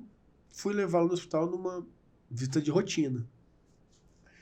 E ali a enfermeira colocou o oxímetro no dedo dela e viu que a saturação estava muito baixa. Ela falou, não, tá quebrado. Pegou outro oxímetro, mesma coisa. Trocou o dedo, mesma coisa. Ela falou, peraí. Chamou o médico veio. Na hora que o médico colocou o oxímetro, ele falou assim, sobe com essa menina que ela tá morrendo. E foi no impulso, assim. Tanto que ele olhou pra mim, ele falou, desculpa, sobe com essa menina. Eu falei, que isso, cara? Minha filha tinha 2 anos. Subiu ali e ela foi pra UTI direto. Um monte de cânula, fura a menina inteira. E pensa, você leva sua filha pra uma visita de rotina, de repente, sua filha tá morrendo. Então, o bebê, né, tudo é muito pequeno, tudo é muito rápido, tudo acontece assim, né? E aí começa a ligar pros amigos médicos, né? Os amigos médicos começam a ir lá ver, e a resposta de todos era igual, né? Cara, agora é só esperar. O que tinha pra fazer foi feito, agora só depende de Deus e dela. Eu falava, como assim, cara? Preciso de levar pra onde? Eu pego um empréstimo, eu trago um helicóptero aqui, eu levo pro hospital mais caro de São Paulo. Não, não é isso. Não é sobre dinheiro. Não é isso. Cara, eu tenho um amigo, eu tenho... Não, não é isso, cara. Agora é só esperar. Ela precisa reagir pra ela mesmo. O pulmão dela fechou. Ela tá com uma crise muito grande, então ela tá oxigenando pouquíssimo. E se ela diminuir a saturação, ela pode dar um choque, ela pode morrer. Fala, meu Deus do céu. Lu, ali eu vivi a semana mais difícil da minha vida. Ali, cara, você que é mãe, você sabe, né? Você fala assim, Deus, troca, me leva, mas deixa aqui. E as perguntas, por quê, por quê, por quê, por quê, por quê, por quê, por que Deus? A gente se alimenta tão bem, por que Deus? Eu sou um pastor, por que Deus? A gente é uma família tão legal, por quê, por quê? E o porquê não resolve nada, né? Só aumenta o nosso sofrimento. E eu gosto sempre de dizer isso, né? Existe uma grande diferença entre dor e sofrimento, né? Quando você vê o filho numa situação dessa, dói. E a dor, ela não é opcional, ela é inevitável. Mas a gente sofre quando a gente não aceita a dor, né? Quando, ao invés da gente perguntar o pra quê de tudo aquilo, a gente pergunta o porquê, aí a gente sofre, né? Sofre, sofre, sofre. E não resolve nada, né? Muito pelo contrário, só piora. E ali, Lu, eu dormi numa madrugada, né? Eu e minha esposa revezava, a gente não tem ninguém aqui, é só eu e ela aqui em Limeira. Então a gente revezava ali nas 24 horas no hospital, porque tem que estar sempre, né? Uma bebê. E ali eu dormi numa madrugada e eu acordei com o barulho da enfermeira dando banho na minha filha. E eu acordei chorando, cara. Era uma agonia tão grande que eu acordei chorando, assim. E aí eu acordei. O meu choro foi um negócio, nunca tinha acontecido isso, chorar dormindo, um negócio muito louco. Eu acordei, quando eu olhei, a enfermeira tava dando um banho de lenço na minha filha. E ali, cara, eu tinha feito uma oração um pouco antes, que eu falei assim, Deus, o que eu preciso aprender com tudo isso? Né? O que eu posso tirar de lição de tudo isso? Porque é muito sofrimento, é muita dor. E quando eu vi essa enfermeira dando banho na minha filha de lenço, foi como se eu tivesse sido teletransportado pra minha casa. E aí eu lembrei dos banhos que eu sempre dei nos meus filhos. Na divisão de tarefas de casa, o banho era a responsabilidade minha. E era um estresse, cara. Porque eu sempre muito dinâmico, né? E as crianças no banho, enrola, e molha tudo, e brinca. E eu ficava nervoso, cara. E eu estressava, eu gritava com ele, eu brigava. Nossa, era um estresse. E eu falava com a minha esposa, eu não aguento mais dar banho deles. Que isso? Vamos trocar essas tarefas. E não dava, porque no horário do banho ela estava ocupada. Não tem como, é você mesmo, tem que dar. Nossa, era um estresse. E quando eu tô ali naquele hospital vendo minha filha tomando banho, cara, de lenço, assim, entre a vida e a morte, eu falei assim, Deus, tem misericórdia da minha vida, cara. Eu falei, se o Senhor me der o privilégio de sair com essa menina daqui, eu nunca mais vou brigar num banho. Eu nunca mais vou reclamar de um banho. Os banhos vão ser os momentos mais felizes da minha casa. E Deus deu a graça, cara, minha filha recuperar, curar e sair. E é impressionante como quando a gente muda a nossa mente, tudo muda, é o que você falou, né? O banho não mudou, cara, mas eu mudei. E quando eu mudei, cara, não tem mais estresse, não tem mais grito, não tem mais reclamação, tem só desfrute, tem o quê? amor, Gratidão, porque e se minha filha tivesse ido pra glória, cara? Como seria, né? Eu não teria mais aquela bagunça no chuveiro, sabe? Aquele molhar. Então, às vezes o que a gente reclama hoje é uma grande bênção que a gente tem, sabe? Mas a gente não consegue ver, porque sempre a gente foca no escasso, sempre a gente foca na falta, sempre a gente foca no problema. E problema que a gente cria, porque nem é problema. Exatamente. Onde que uma criança morando no banheiro é problema? Exatamente. Mas na minha cabeça era. Na minha cabeça que não conseguia viver o tempo presente, mas queria fazer coisa rápida para já ir fazer outra coisa, eu perdi aquilo ali que é tão valioso, tão precioso, sabe? Então, Lu, ali eu passei a literalmente agradecer por tudo, sabe? Então eu não agradeço hoje por coisas ruins, mas eu agradeço, se não tiver um motivo para agradecer, eu agradeço, Deus, obrigado, porque eu tô vivo para passar por essa situação ruim. Porque quem já morreu, quem tá na glória, não pode estar aqui para passar por essa situação não ruim. Tem essa oportunidade. E eu tô. A gratidão, ela atrai o favor de Deus, né? Isso? Quanto mais gratos nós somos, mais gratidão nós atraímos. 1 Tessalonicenses 5,18. A vontade de Deus para vocês em Cristo Jesus é que sejam gratos em todas as circunstâncias. Em todo o tempo. Porque no momento certo tudo vai fazer sentido. Tudo. A peça do quebra-cabeça vai encaixar. Tudo. Eu passei também por um assalto, era o quarto já. E minha filha tinha 1 ano e meio. Foi em um Aras, né? Chegaram com fuzil, colete à prova de bala. Foi bem complicado, ficaram muito tempo ali.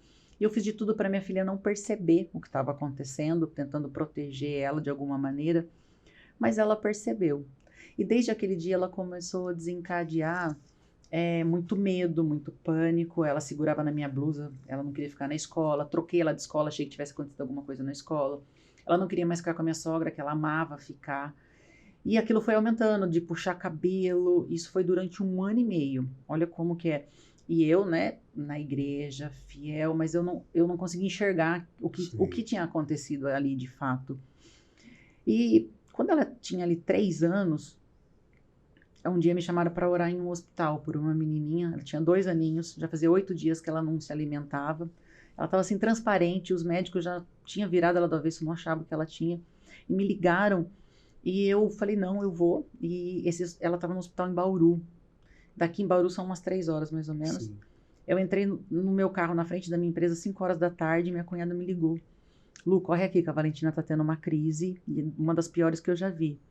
Naquele momento, eu me senti como Abraão ali, sabe? Tendo que entregar o Isaac. E eu creio que naquele momento foi meu Isaac. Porque eu tive que decidir entre ir orar para uma criança que eu não conhecia e a minha filha que estava passando por uma crise. Mas naquele momento, eu falei para minha cunhada, liga pro teu irmão, pede para ele ficar com ela, porque e se essa menininha falecer essa noite?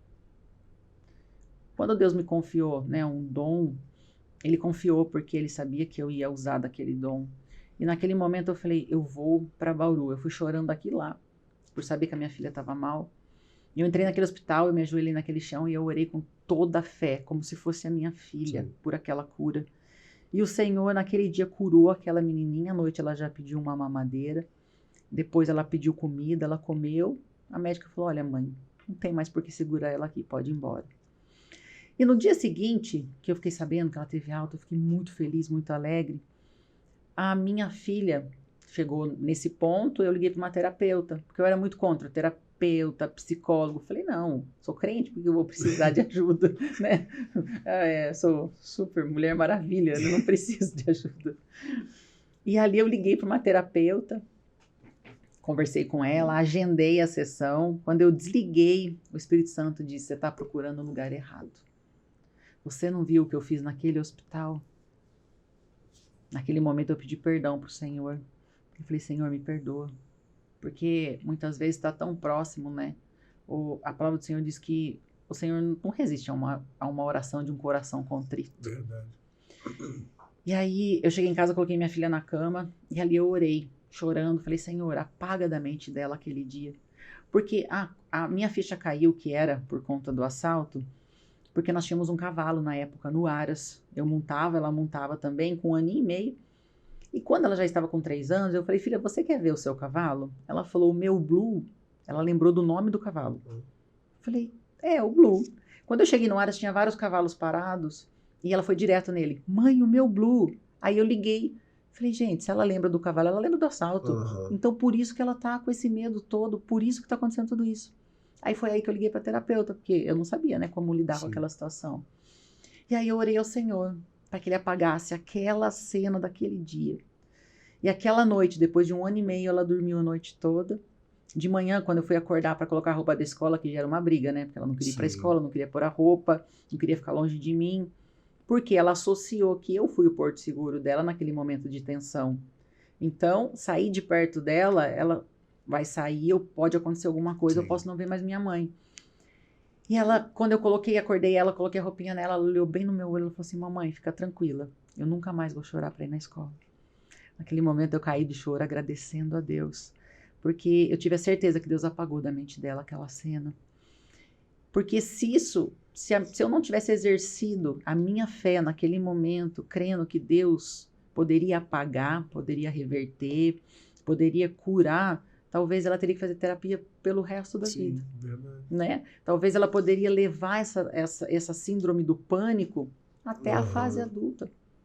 E quantas vezes nós procuramos tudo e todos, e quando nada dá certo, recorre a Deus. Sim.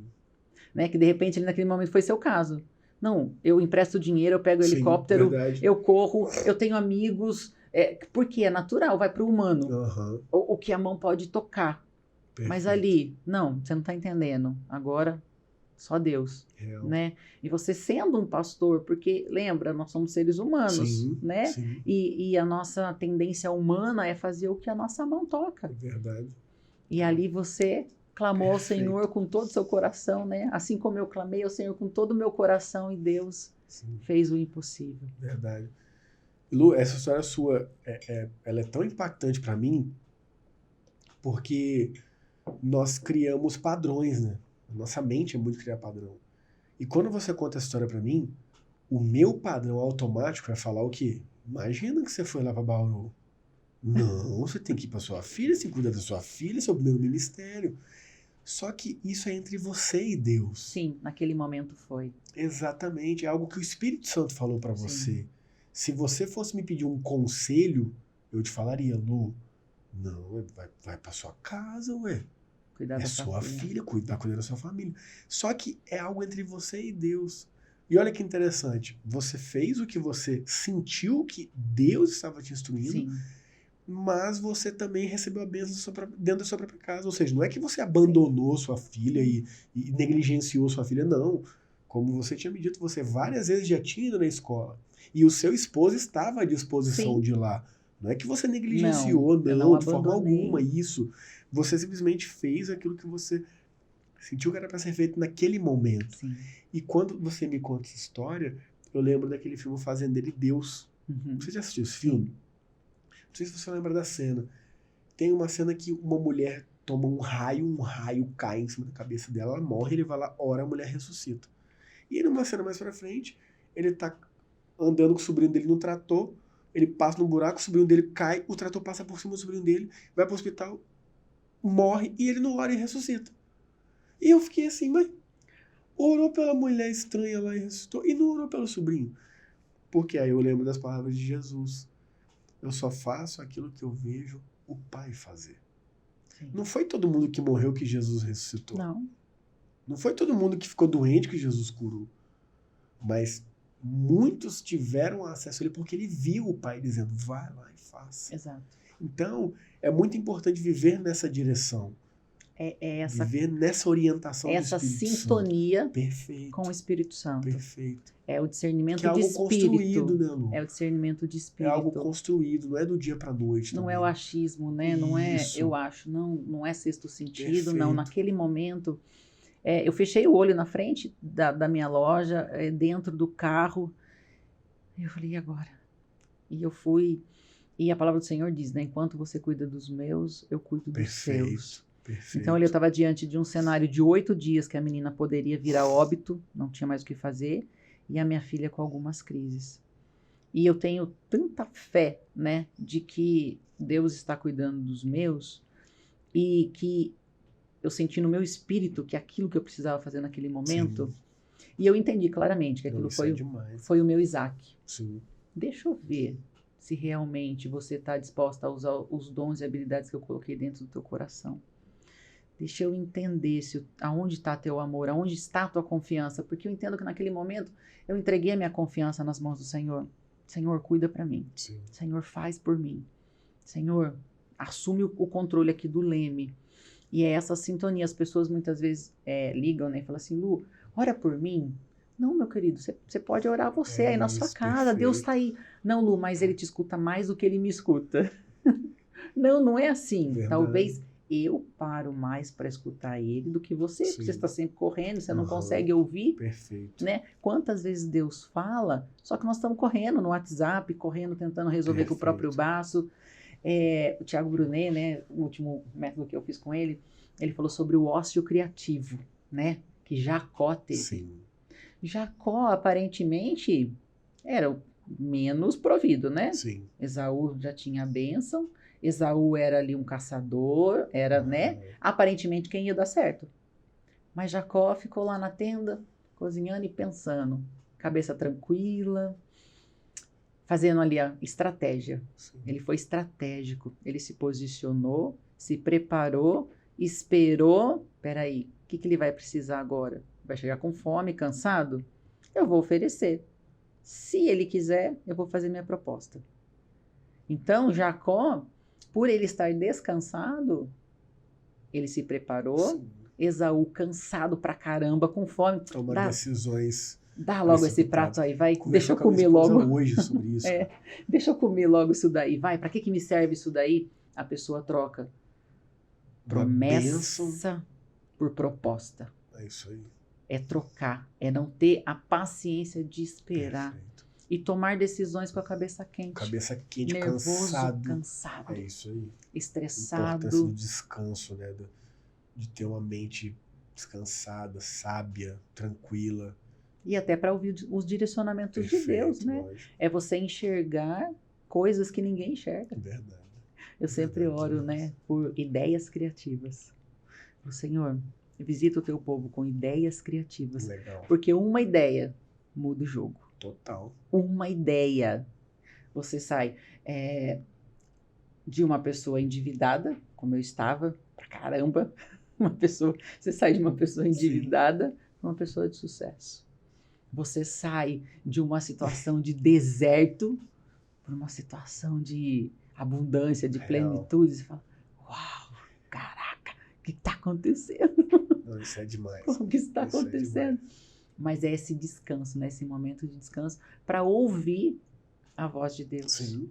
Né? E para exercer a fé no momento certo, na hora certa, sem se desesperar. Aí a gente volta nas emoções, né? É normal você sentir desespero, medo, pânico, mas vamos fazer a gestão dessas emoções? Perfeito. Eu gosto de Salmo 42 e 43, que é o salmo dos descendentes de Corá, ou Coré, que eles estão no cativo, eles estão refletindo sobre a época que eles iam e adoravam no templo, e agora eles estão presos, as pessoas estão zombando deles, perguntando, cadê o seu Deus? Cadê o seu Deus? E ali, eles estão vivendo aquela tristeza e constantemente eles dizem o seguinte, por que está batida a minha alma? Por que se perturba dentro de mim? Espere em Deus, pois ainda o louvarei a Ele, meu auxílio, Deus meu. No Salmo 42 e 43, 3 vezes esse versículo é repetido. E é o que? Uma gestão de emoção. Ali eles se veem mal, mas eles... Opa, é um comando para a alma. Ei. Lógico. Por que você está abatido? Olha a promessa. Espere em Deus, calma. Isso aí. Espere em Deus. Então é muito importante a gente fazer isso. Por que tanta ansiedade? Por que tanta raiva? Por que quando alguém te fecha no trânsito fica tão nervoso? Por que isso? Por que o seu controle está na mão do outro? Exato. Você está em paz, o outro te fechou, você virou um monstro. Quer dizer que a sua vida é dominada pela ação do outro. Você é doido, né? Você não está se dominando, você deixou o outro. A pessoa me xingou, saí de mim. Então você está dizendo que uma palavra te tira do seu foco. Se questione, cara. Isso aí é muito importante se fazer. E né? até uma autorreflexão, né, para todos os cristãos, que são os frutos do Espírito. Perfeito, Gálatas 5. Perfeito. Domínio próprio, mansidão. Calma, amor. Então, pera lá, faz sentido você estar 7 dias por semana na igreja, ser um monstro dentro de casa? Não faz nenhum. Tá perdendo tempo. Perfeito. Se lança logo no mundo, abraça logo. Verdade, não é? Não faz sentido. Porque, na verdade, Lu, já está no mundo, né? Já está no mundo. Já tá no mundo. Porque o mundo é nada mais, nada menos do que princípios que são contrários aos princípios de Deus. Exato. Quando Jesus disse, né? Se vocês fossem do mundo, o mundo vos amaria. Mas porque vocês não são do mundo, o mundo vos odeia. Quem foi que mais odiou Jesus? Foram os que estavam dentro da igreja. Os religiosos, os judeus. Que mataram Jesus. Então, as pessoas às vezes têm essa... o mundo é lá fora. Eu falo, o mundo está aqui, ó. Exato. Quando nós nos distraímos dos princípios de Jesus, estamos vivendo o mundo. Sim. Quando eu não faço gestão da minha emoção, que nada mais é do que um princípio bíblico de mansidão, domínio próprio, eu estou vivendo o mundo. Mas eu estou 7 dias na igreja, mas eu sou um monstro dentro de casa. Mundo. Tá vivendo o mundo. Não, mas eu tô na igreja. E tá levando o mundo pra igreja, porque quando tá lá fica apontando, acusando, porque isso. esse não fez isso, porque aquele... Exatamente. Jesus fala, né, sobre facção, sobre não tratar as pessoas com diferença por causa de condição financeira. Toda vez que a gente faz isso, mundo. Mas as pessoas ainda acham que mundo é uma bateria, ou é uma tatuagem, ou é uma cor de cabelo. Nunca vi igreja se dividir porque um jovem pintou o cabelo de vermelho, ou fez uma tatuagem. Mas quantas igrejas se dividiram por mentira, arrogância, ego, facção, partidarismo, fofoca, mentira. Mas isso não é mundo. E aquele que leva o pecado para dentro da igreja é pior do que o que peca. Lógico. Aquele que fomenta, aquele Sem que dúvida. coloca o famoso fogo no parquinho, Sim. né? É pior Sim. do que aquele que peca em si. É o que Jesus falou, cuidado com os fermentos dos fariseus, né?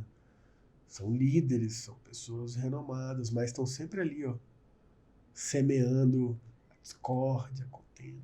Como que eu aplico isso na minha vida, Lu? Eu não fico perto de quem fala mal dos outros. Eu também não, me Não retiro. fico. Não fico. Desculpa, mas... Uma coisa que eu aprendi, quem fala mal dos outros não prospera. E outra, se fala mal dos outros pra mim, fala mal de mim pros outros. Exatamente. Então, com toda a educação do mundo, eu viro e saio. Exato. Porque se fala mal de alguém, eu gosto de uma frasezinha bobinha, mas que é uma grande verdade. Quando Paulo fala de Pedro, eu descubro mais de Paulo do que de Pedro. Sim. Então começou a falar dos outros, falar da vida ali. Eu falo, não tenho tempo pra isso.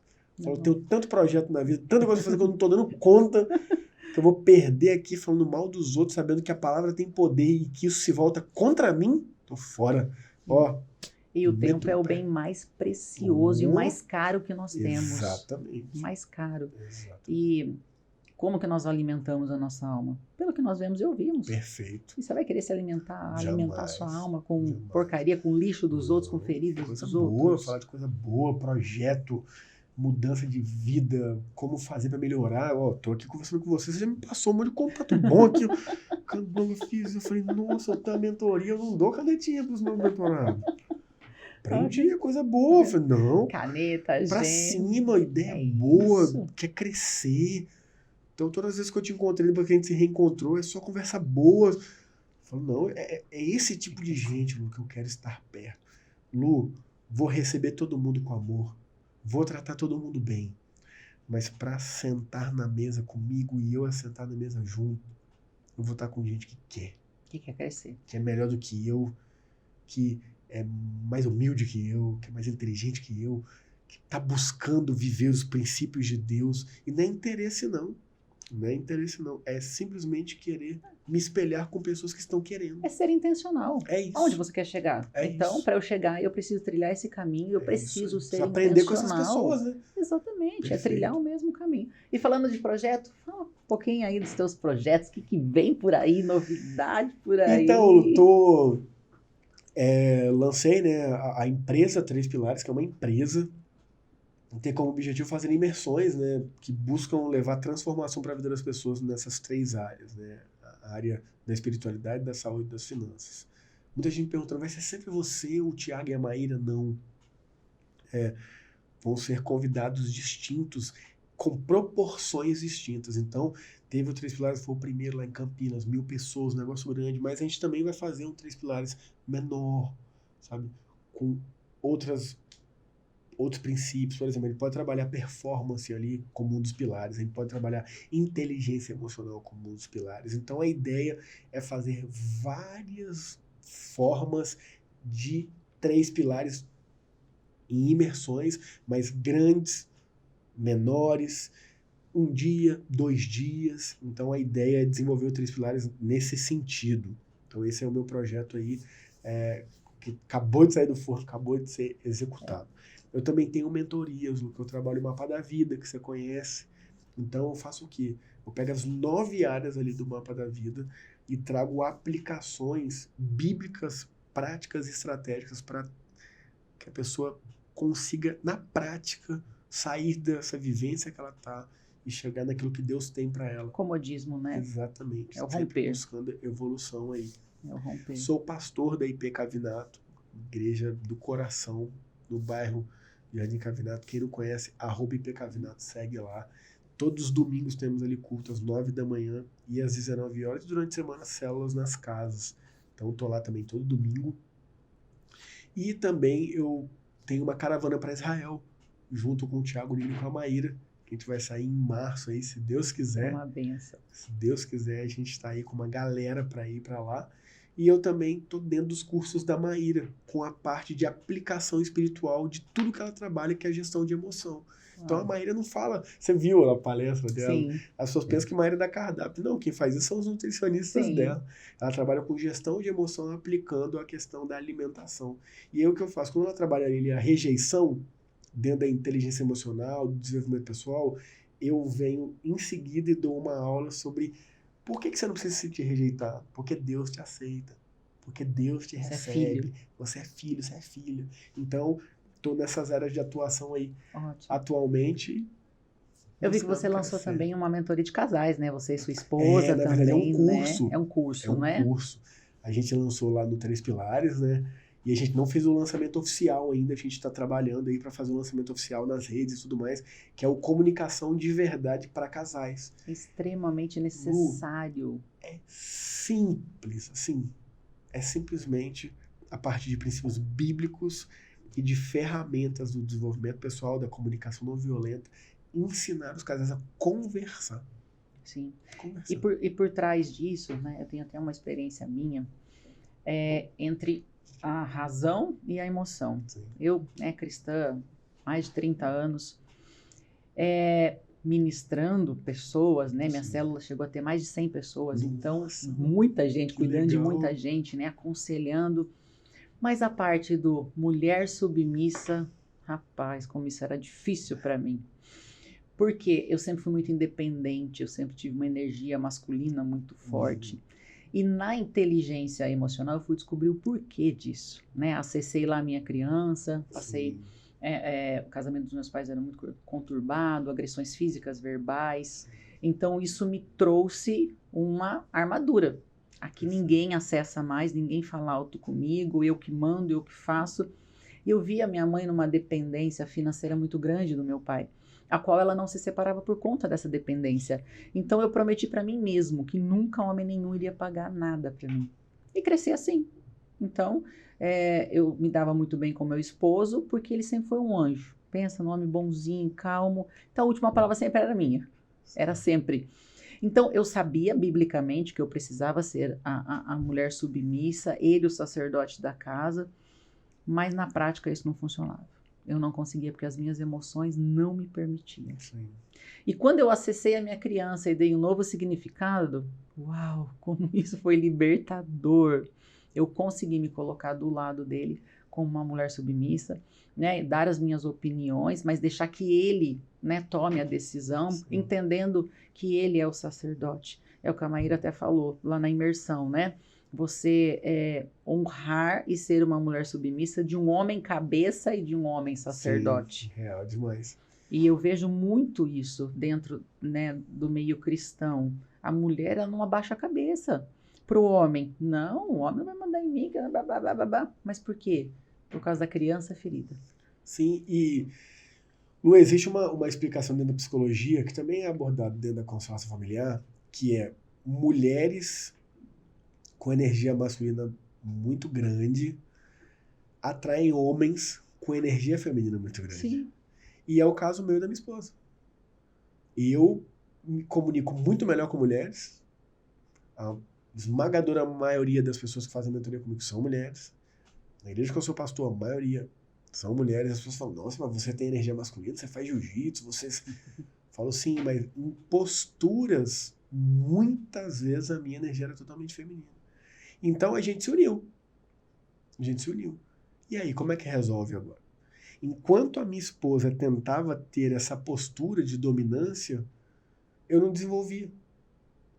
Não deixa. Certo? Camufla, né? Exatamente, Abafa. exatamente. Não tem como. E quando ela entendeu isso, e eu também entendi isso, a gente passou a viver muito melhor. Porque eu passei a, literalmente, desenvolver as minhas habilidades, sabe? E tomar mais responsabilidades dentro de casa e assumir, literalmente, a casa. E ela passou a se ver muito mais livre para produzir muito mais. Sim. Porque é muito mais leve. E aí é até interessante, né? Quando a gente tava no 3 Pilares, né? Foi um investimento muito alto, né? E eu brincando, assim, eu falava com ela, amor, tem que dar certo, porque senão... E aí ela falou com muito amor, ela falou assim, amor, eu tô tranquila, sabe? Porque isso não é um problema meu. Não é um problema meu. A obrigação de gerir a casa e prover é sua. Só que olha que interessante. Ela ganha mais do que eu. Por quê? Por que ela ganha mais do que eu hoje? Porque ela é leve. Ela produz porque ela sabe que não precisa. Sim. Ela faz e as coisas acontecem. Exato. Sabe? Porque ela sabe que se ela quiser parar, eu dou conta. Eu faço por onde. Então, essa submissão também é muito mal explicada dentro das igrejas. Sim. Porque existe sim um machismo muito grande na nossa cultura. E aí que, não, tem que ser submissa. Aí o cara é um preguiçoso, grosso. Ambos trabalham fora, mas ele não lava um copo que bebe. E a mulher tem que ser submissa. Não é isso que a Bíblia está ensinando. Porque a Bíblia está falando... Não é ser empregada. Exatamente. A Bíblia está falando, marido, amem as vossas esposas como Cristo amou a igreja. Sim. Então, eu tenho que zelar pra minha casa ao ponto de dar o meu máximo ali. E aí fica fácil ser submissa ao marido que obedece aos princípios de Jesus. Porque o que é essa submissão? É a submissão de autoridade num peso que você não precisa carregar. Por quê? Porque eu carrego. Eu carrego. Então a minha esposa é tranquilaça. Trabalha muito bem, produz muito bem, mas sem peso, porque ela entende que essa é a vocação dela. Mas se ela amanhã quiser chegar e falar assim, ó, não tô dando conta, vou parar, eu vou falar, pode parar. Eu vou questionar, lógico, porque eu vejo que o trabalho dela transforma o mundo. Mas por que você quer parar? Lógico, eu vou tentar incentivá-la a continuar para ver de uma outra forma, mas não pelo dinheiro. Não pelo dinheiro. Porque eu sei que eu posso fazer isso e dar conta disso. Agora, o dela ajuda? Lógico que ajuda e muito. Então, essa submissão precisa ser entendida também, porque lá em casa, como nós dois trabalhamos, tudo é dividido. Tudo é dividido. Eu tenho minhas tarefas dentro de casa. E as pessoas falam assim, eu acho tão legal você ajudar a sua esposa. Eu falo, eu não ajudo a minha esposa, eu moro na mesma casa que ela. Sim. Porque é sempre assim, né? Não, eu não ajudo a minha esposa. Por que não ela me ajuda? Porque a gente criou nessa ideia de que a mulher tem que ser do lar e cuidar das coisas de casa. Sim. Então, a gente vai dividir as tarefas ali e vamos fazer de forma equilibrada. Agora, quem é o responsável por segurar, entre aspas, todos os B.O.s? Eu. Só que o que a gente faz? A gente trabalha, a mulher trabalha, a gente fica no sofá, ela faz tudo, e quando o B.O. chega, a gente bota pra ela resolver. Ou a culpa, né? Que os filhos estão assim. E quer que ela assim. seja submissa ainda. Sim. Não tem que ser submissa. Me respeita. Eu falo, ué, mas não age como tal. Sim. Então precisa haver urgentemente um entendimento correto aí do homem ser realmente um homem, deixar de ser moleque. Porque eu falo por mim, eu era um moleque. Ficava jogando o dia inteiro e não fazia o que eu tinha que fazer dentro de casa. Deixando o filho, na época eu só tinha meu filho, lá e jogando e maratonando série de Netflix. Não estava sendo o homem que eu precisava ser. Com a justificativa de, não, já formei, já fiz o que eu tinha que fazer. E um monte de coisa para ser resolvida ali, e eu na minha inércia, entendeu? E aí, querendo que ela fosse submissa, mas eu não tô sendo um homem. Exato. Então, quando a gente alinhou isso aí, Lu, explode. Isso foi uma benção. Hoje ela não tem dificuldade nenhuma de falar assim, resolve você aí, meu amigo, porque eu sei que você vai fazer o melhor e eu vou ficar aqui tranquila fazendo a minha parte que me cabe. Sabe? Isso é de gerir, de libertador. gerenciar, de governar. Eu gosto dessa definição, sabe? Eu protejo a minha esposa, gerencio ali a casa nesse ponto, mas ela protege os filhos, sabe? Porque a bala vai pegar primeiro em mim. Eu tô na frente. E não tô na frente porque eu sou mais importante, não. É na ideia de proteção. Sim. Mas na ideia de direitos, de valor, é lado a lado. Porque Sim. eu não sou mais valioso que ela, não. Deus nos fez diferentes, mas no mesmo valor. Entende? É o que Paulo fala. Em Jesus não tem grego, não tem árabe, não tem judeu, não tem gentil, não tem homem, não tem mulher. Tudo e todos em Cristo. Sim. Então o valor é igual. Mas existem funções. Sim. Então, isso aí é muito importante. E o que as pessoas não entendem também, às vezes, eu falo muito isso, os casais vivem como inimigos. Exato, uma disputa, né? Quem tá mais cansado, quem tá mais estressado, quem tá mais... É uma agressão, né? O tempo todo. Ei, é teu aliado e tua aliada. Perfeito, gente, é um time. Dá a mão, vocês não são diferentes, vocês são complementares. Perfeito. E antes de você... dessa pessoa aí, né, ser a tua esposa ou o teu esposo, é filho de Deus. Então, quando você está agredindo, quando você está acusando, quando você está menosprezando, quando você está maltratando, lembra, você está mexendo com o filhinho e com a filhinha amada do pai. Lu, tem um texto em Pedro, agora não lembro se é 1 Pedro ou 2 Pedro, que diz assim, maridos, tratai bem as vossas esposas para que não sejam interrompidas as vossas orações. Olha isso. Eu fico brincando que depois que eu casei, Deus não é meu pai, ele é meu sogro. Trata bem minha filha amada, porque senão as tuas orações serão interrompidas. E aí eu vi porque que minha vida não fluía. Eu queria resolver tudo do lado de fora e abandonar minha esposa dentro de casa. Uau. Eu posso orar o que for, meu amigo. Não vai acontecer. Não cuido dos meus, como é que eu vou resolver tudo de fora? Exato. Então hoje minha prioridade, Lu, Deus e minha esposa. Tô em paz com Deus, amor, o que você acha desse projeto? Acho demais.